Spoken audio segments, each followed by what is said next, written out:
I hope you've had a good week. Welcome to Central Online. This week we're joined by Shaun and April. If you were here on Sunday in person last week, then you would have heard a little bit of their life story and where they're heading to next and their walk with God. Well, they're on the show today and they're just going to be going in a bit deeper into their life story and what they're heading to into Bucky. It's really encouraging. I am 100% sure that you will be encouraged by this. There's a lot of messages in this. So we're just going to head straight into this week's episode. So Shaun and April, it's lovely to be with you here in your house today. And but maybe just to start with, for folk that doesn't ken you, maybe Shaun, could you maybe start and tell us a wee bit about your upbringing and how you came to know the Lord and how you're in church now? Aye, surely. Well, I'm born and brought up in Bucky, youngest of 4. I've got 3 older sisters. Dad was a fisherman, and well, from when I was young, Mum was just at home looking after us. And had a really happy upbringing. Brought up in a Christian home, Mum and Dad, both Christian folk, and we went to the Bucky Baptist Church. And good times then, a lot of families and young folk and good Sunday school and happy times, lots of kids in the street that we grew up on, few boys my age and that, and out playing Kirby and different things. And happy times as a youngster. Before I got to academy, got saved when I was about 8, just as a youngster, accepted Jesus as my saviour then, and followed on, attending church and learning more about God and that in a young person's way. And that continued right through till I was about 17. Just before I turned 17, I was baptised in a Baptist church there.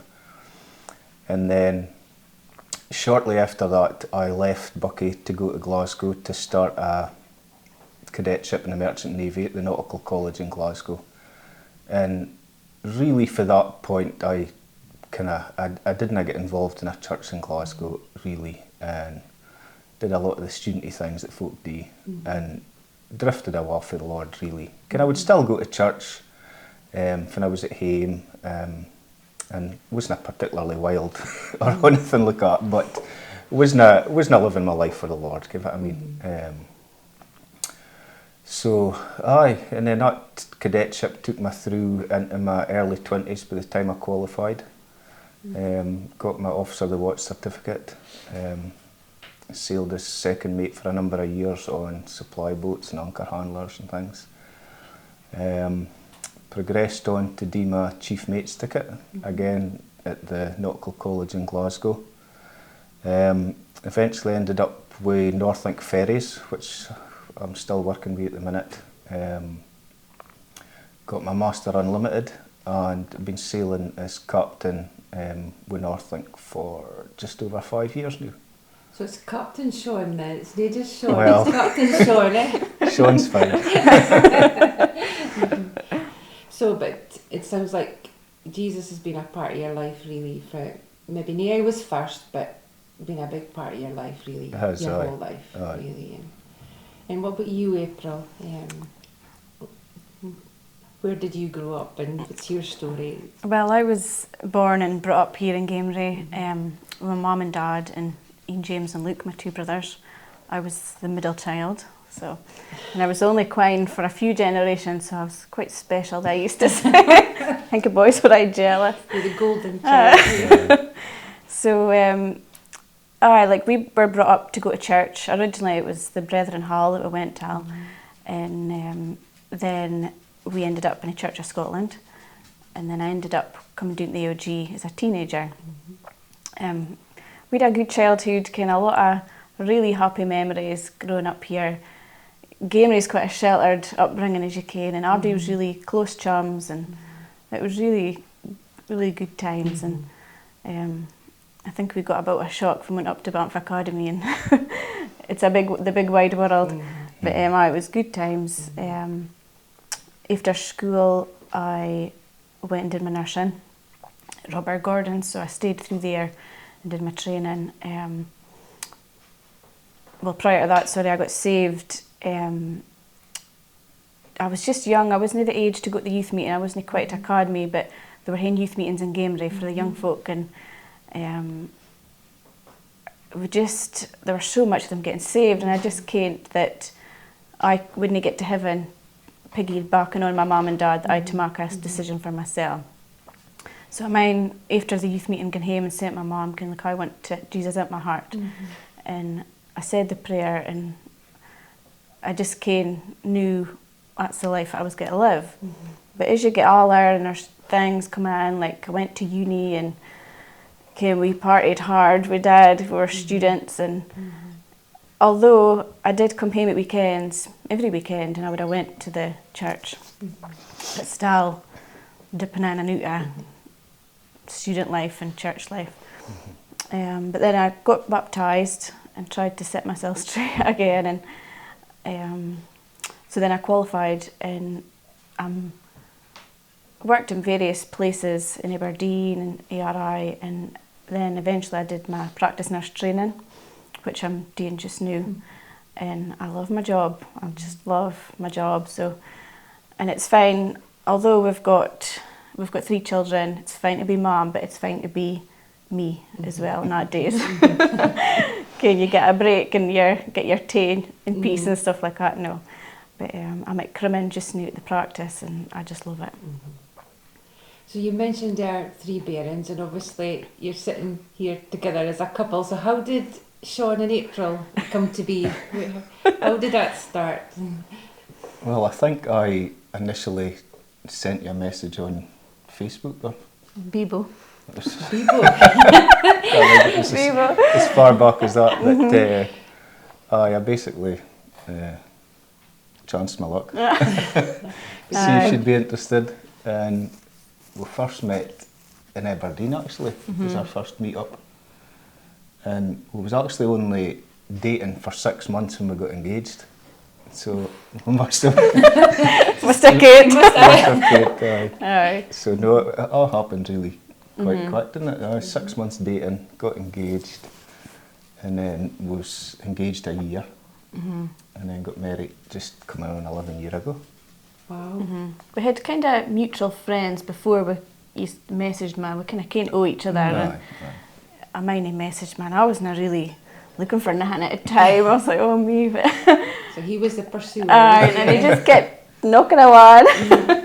But you just can, and we had the same values and same kind of outlook for life and things, and it just... You kind of hear that in both your individual stories. It's a similar kind of upbringing, a similar kind of journey, isn't it? So and 3 kids now, eh? I've got Malachi, he's 5, and Gracie, she's just new 8, and Ivy, she's 9. So they're at school now, so hence why the house is so quiet. But they're great. When they're in the house, you're looking for peace and quiet, but when they're not here, you miss them. They're a good bunch. So, I mean, obviously we're sitting here in Gamery today, but when you first got married, was it Bucky that you lived in? Aye. We got engaged, and Shaun had already a house in Bucky, so naturally we thought we would just go there and stay. So we did, and we had Ivy and Gracie in Bucky, and it was fine. We met a lot of chums. We was gone to the Baptist church at the time. Shaun was a deacon there. I would say I struggled a wee bit with that because being brought up kind of Pentecostal, it's different, and I did struggle a bit, and we then began to kind of look for other churches, but we weren't really on the same page with our walk with God at that point. I had Ivy and Gracie quite close together, so I like struggled a bit. I was a bit postnatal, and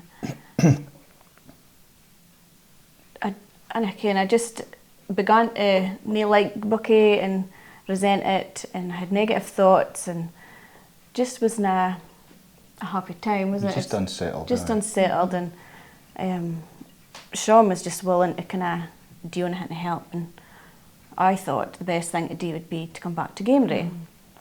We didn't pray about it, we just put the house up for sale and thought that was the best thing to do. So when was that? When did you move back? It was 2016, just witnessed, well, early summer. We came back, we moved down here. It'd taken a while. Our house had been for sale in Buckie for, it was a whole year, wasn't it, before we got it sold. And then just a month or so after we moved here, Malachy was born. So it was all go. That was a busy, busy year, busy summer. And then shortly after that, we tried a few different churches in the area, and then we kind of settled into UG Central, really, didn't we? We thought we liked the amount of bairns that was there, and young couples and young families that would kind of meet folk, and it would just be far where we were going to go. It is a sacrifice having to drive down here every Sunday, but we was kind of willing, as long as our kids, and we felt it was important for them to be brought up in a church, just like we was. So that's where we went. So how's that sort of worked out? You moved here, new church, new kid, a lot of new things. So how's it been living here and moving back to Gamery? It was been fine for a start. We got on fine, and the school's really fine for the bairns, and my mum and dad just bide in the next street, so that's really handy, and we've got a lot of my family here, and it's been fine.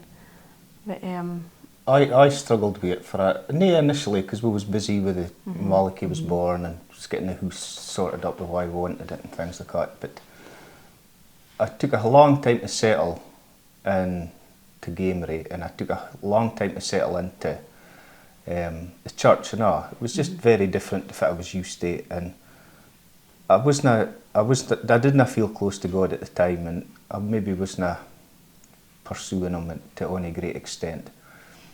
And through a combination of things, I probably didn't realise it at the time, but I kind of slipped into depression over a period of time, really. And that was a stiff couple of years till I maybe had to acknowledge that I had a bit of a problem for a start, and then get that sorted out really through a bit of help, a bit of counselling and that, to get things straightened out. But I mean, April was by my side all the time, and praying for me and the rest of my family and all that, which was a big support to me and to April and the bairns. And then I got through that, thankfully, a few years ago now, and I just can't that having come through that there had to be kind of more to life than what I'd been doing before. And I hesitantly, but kind of... I forced him. I was encouraged to go to an alpha. And really, in my mind, it was to meet folk more than to learn more about God. That was what was in my mind. I thought it would be a good way to meet folk in the church, which it was. It was that, but it also it kind of stirred something up in me to kind of really lean into God and learn more about Him again, like I hadn't really for a lot of years. It was just the start of 2020 that, I mean, I work kind of 2 weeks on, 2 weeks off shift pattern. So I'd gotten some alpha weeks, but neither them all. And then we never got to finish it because COVID struck, so we kind of get into lockdown. If it was that March 2020, it stopped. But even in the weeks that I had been able to go, that was the kind of start of me kind of getting back on track with God, I would say. And how was this? What was it like for your perspective? So were you doing Alpha alongside him? Were you doing Alpha together? No, well, when Shaun had depression, it was really the hardest time in our marriage. It wasn't easy. I kind of felt like lonely because I had no ham. It wasn't Shaun, it was and somebody else, and it was really hard. And I just felt like I had a whole weight on my shoulders. And but I just felt God saying, "Just hang on, just hang on, we'll get through this." And just before I think Alpha, we joined the first life groups online, and that was great because God began to speak to you and encourage you. And although it was a really, really hard time for us, I felt God was there and just keep pushing on, Ken. And when we started doing life group together, it was really the first time in our whole marriage that we'd properly kind of been doing things together, reading the Bible together and praying together. And we'd never really done that up until that point. Although we was maybe doing our own thing with Bible readings and praying and stuff like that, we wasn't doing it jointly. So that was a big shift in all, wasn't it? It was a great support because they would say somebody went on and prayed for her, and although you don't want to admit it to your heart, well, can you pray for Shaun this week? He's struggling? Or it was really good. And Abdi, until you open up to folk, other folk starts opening up, and you see, oh, you're new. Abdi's got problems, Ken. It's not just you. But, so is that something you would encourage maybe other people that are maybe dealing with a spouse, or even going through feeling depressed themselves, is actually to just have the courage to just speak up and say. Definitely speak to somebody, Ken. Or but for you, life groups was that lifeline. I feel like it was the support that helped you. We weren't really wanting to join life groups because well, we couldn't really get, because biding here you couldn't get babysitters to go doing at night. So when they came online, I was like, well, why not? It was a good opportunity to do it. I wasn't sure, but it's been the best thing for us, joining life groups. And it's lovely hearing how, you both just shared like your own personal relationships with the Lord, but I think it's really lovely hearing you saying how your individual relationships with the Lord came together, and then it became you as a couple in your relationship with the Lord. It's a big difference. And like for a long time, I wouldn't have openly spoken about hay and depression. It was maybe something that just wasn't spoken about. And I think even just in the last few years, there's a lot more awareness about it, and it is something that's spoken about more openly. And I think it's only right that God having taken me through it, that I do speak about it and hopefully maybe encourage other folk to open up about it or seek help, or even come and ask me, I'd be willing to speak to them about it. So I think it's if you can't help other folk that's maybe struggling with the same thing, it would be a shame, and maybe almost went through it for nothing. So. But you have come through it, in a very different place now from where you were before. And you want to just share a wee bit? You've got quite a big life change coming up ahead of you as well as a couple. You want to maybe just share a wee bit about it? Well, after we came to Gamery and was got in the church and everything, and starting life groups, we just felt that God was almost burning off the things in our lives like depression, and to just mark us more for Him to use almost. And we just felt like going to church on a Sunday wasn't enough. Your parents only getting an hour at Sunday school, we're only getting an hour or so in the morning, it's not enough, we need to be more involved. And we felt we just kind of felt like we needed to put our whole lives into following Jesus, not just on a Sunday. I did the Alpha course online, and one of the weeks they were speaking about being baptised in the Holy Spirit. And this is something I've heard and read about for a long time, but never really understood it. And Matthew put out the plea to be prayed hour, so I did. This was on Zoom. And I never really thought anything of it, because I've been prayed hour before and nothing really happened or anything. But at the same time, we were close with God, the two of us, and we were praying for direction. Kind of like, is this where you want us to be? Do we do our lives? Is this far that you want for us? And the next morning, when I woke up, I saw this word in the corner of my room. Now, I've no doubt that it was a God thing, because I've never experienced anything like it. And I was in a bit of like a dwam. I had like this feeling all around about me. And a word I saw was Bucky. And I couldn't believe it, because I was like, Bucky. And it was almost like I mind getting in the shower and I mind greeting, and I've never got like that before. And it was like God had just revealed what he meant, and it was moved back to Bucky. And but I had a peace about it, and a peace that the word Bucky and peace doesn't come in to say it came for me before, but it did. And I mind telling you about it, and you was a bit of Tina back. You'd Tina a long time. I was a lot at the time, and she'd tell me, I thought, oh, that can't be right. After moving house and jobs and everything. And although I was kind of looking far we go in our lives, Shaun would never ask me to go back here. Never. And when I came home, like April was so convicted about it that that's what God wanted us to do. She would have moved the next day. Wow. You was just so sure that it was what God was asking us to do.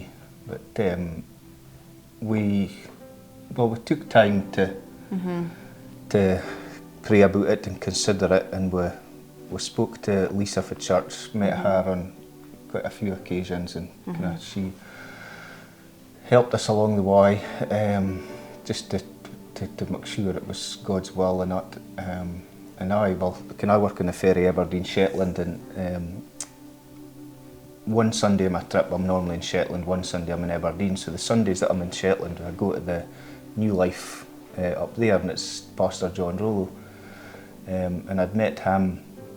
Well, I'd already been in the Y, I'm meeting him now and again for a catch up and a coffee and that. So I started speaking to him about it, and just kind of being open about what we felt was happening and what God was saying to us and that. So he was kind of my sounding board to see if it was happening at the time. And then that was really a whole process for March last year to just confirm if it was happening. But just at the end of last year, if it had happened as we'd started going up to Bucky, Riverside AOG, just a kind of an odd Sunday just to see if it was happening, and again just to kind of test the vision and if this was if it was wanted for us. And then just towards the end of the year, one of the leaders and the pastor got COVID and died just within a month of each other. And we just kind of couldn't believe it, could we? No. And that kind of brought up questions about was how we were feeling about things and how far God was leading us. Was it right, or was this trying to say to us that it wasn't right? And then there was another woman who was very involved in the fellowship there, died just at New Year. So that was three of them within the space of 2 months. Just a small church as Small well. church, aye. But the more we sought God about it and questioned it, the more the kind of things just was pointing towards go. Just go, and we're like, well, okay. And at one point, the church that was left, they weren't even sure if they'd managed to carry on. There was so little of them, but we just felt it was, you need to go. And there's no children in that church, so it's a hard go. It was one of the things we came back to Gamely for, was a bigger church with more kids. So that's not going to be easy, but I think, and I'm really sharing that you also got Betty Jock prayed for you as well. Is that right? And, Aye. We was at a worship night with Betty's Legends, the life group. It's an amazing bunch of random people in a life group together, and it's just been great. And we speak now and again on a chat, but we've had a couple of worship and prayer nights, and we was at John and Elizabeth's house, and we was just praying and worshipping, and we was laughing and greeting, and we was praying for each other. Everybody was really open. Everybody was wanting prayer for certain things, and nobody came about us or situation at a time, and we just asked for prayer for direction, and that we felt that God had something for us, and just so everybody was kind of round about us praying, and Betty. It was funny. It was Betty because I grew up next door to Betty, and Shaun, you came Betty from your childhood. My father and Billy had been friends for a long time, so I had came to Betty a long time. Aye. And she was just kind of stunning at us. The message I'm getting is for Joshua to move on, and he was not equipped, and he didn't care if it was a hero, but he was just told to move on after Moses had died, and you've just a gang. Classic Betty. And I mean, when I heard it, I just can't. I was like, oh, Ken, we've been praying for a prophetic word, and I did doubt, because it's not something that we'd really been used to hearing or Ken. It wasn't something that we were very sure about, but I'm in the car, we're like, was that our word? Was that the word, Ken? But Shaun took a lot longer to kind of come to the bookie. I was just being really cautious. I was like thinking back to all the challenges we kind of faced when we moved to Gameray, and the things that we went through, and you'd naturally think about all the practical things, about selling a house and buying a house that all costs money, and with a boatie here, and you do with the boatie, and they're in school, and how they got to adapt, and I think I just wanted to be really sure before we kind of went for it, so to speak. But I think it's been the right thing, and we've had a lot of confirmations and signs, and Aye, definitely. Athens keeps pointing towards the same thing, so here we are, ready to go. So it's not been a straightforward decision to here you are now, you're sitting in your house is up for sale, and you're getting ready to move, so but it's been a big decision. So what brought you to that point, Shaun, and maybe both of you as a couple for you're at now, for despite the doubts, the practicalities, and to come in all those words that you believed were for the Lord. What brought you to this point now where you're actually doing it? Well, one of the things that we did at the first life group was in was that the Hale group got a journal, and we both started kind of just in our Bible study, not kind of noting things doing, and then as this kind of Hale process started, we was writing things down as we felt God was saying things to us, and one of the things that I mind writing in my journal quite early on, and it was about trust and obedience, really. And if God's speaking to you and you're not responding, it's disobedience, and it's choosing to be out of His will. And it just really stuck with me, and I can every now and again you look back through the journal and the things that you've written, and I kept reading this thinking, choosing to be out of God's will, and if we are not going to listen to Him and follow these kind of signs and that we've been seeing, we're choosing to disobey, basically.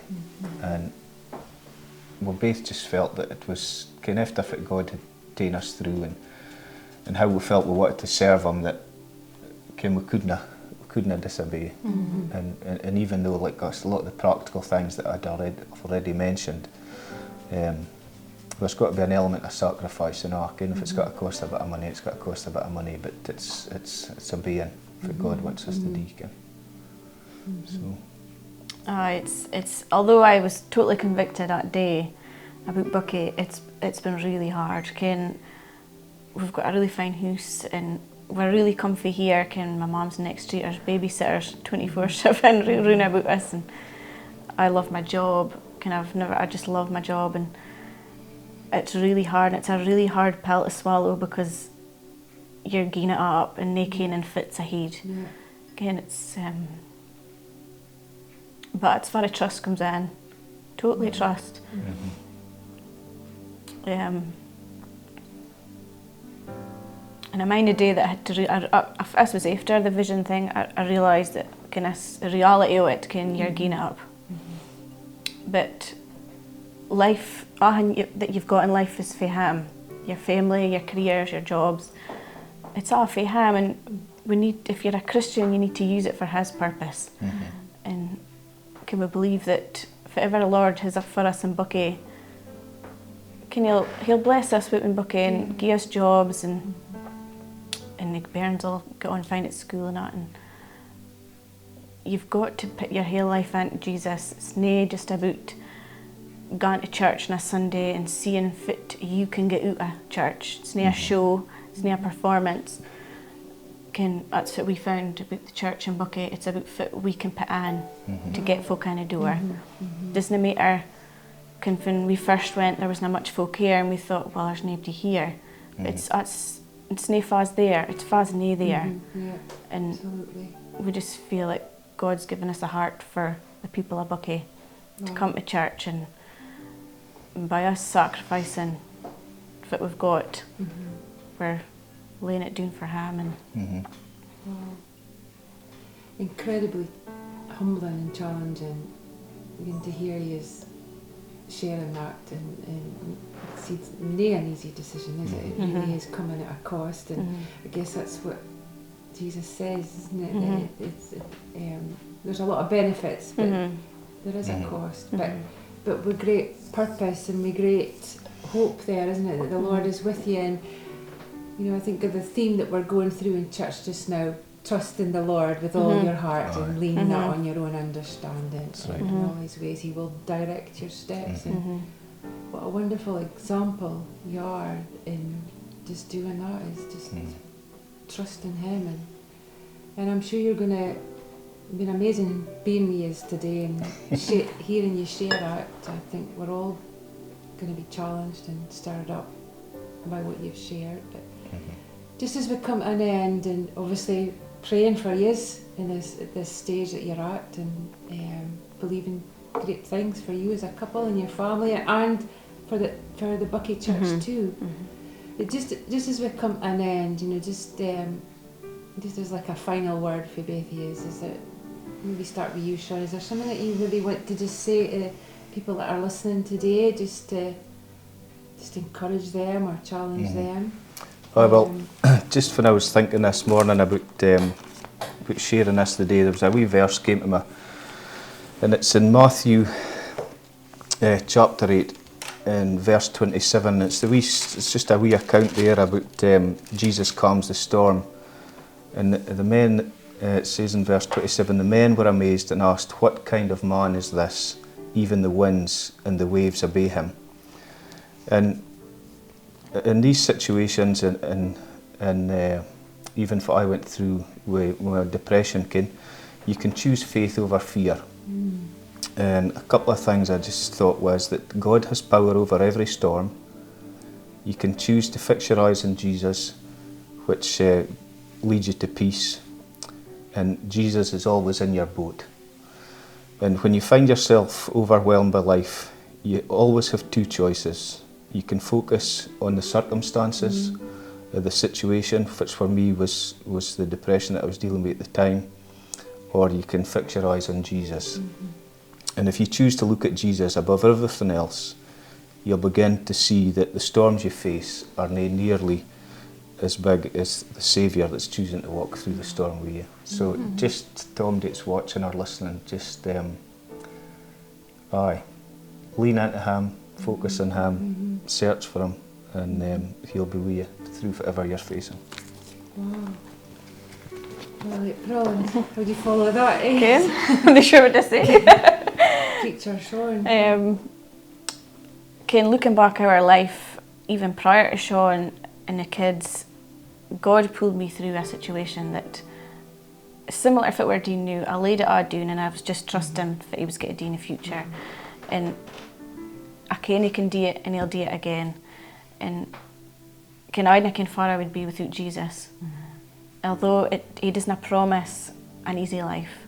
You want to get all the jobs that you want, you want to, friends will come and go, but it's better doing it with Jesus because you can lean on him, Ken, and he gives you this peace that you cannot understand, Ken. He'll be with you, and it doesn't matter how much sin you've done or how far you're down that rabbit hole with sin or how long since you've been to church. He's there waiting for you, Ken, with open arms, ready to take you back, Ken. It's life's better with Jesus, Ken. The verse that I was going to read was Isaiah 41:10. So do not fear, for I am with you. Do not be dismayed, for I am your God. I will strengthen you and help you. I will uphold you with my righteous right hand. Wow. And I mean, both of you, what you're sharing, if it's incredible, is that you're living, you're really just leaving these words, you're living these words aren't you, right now.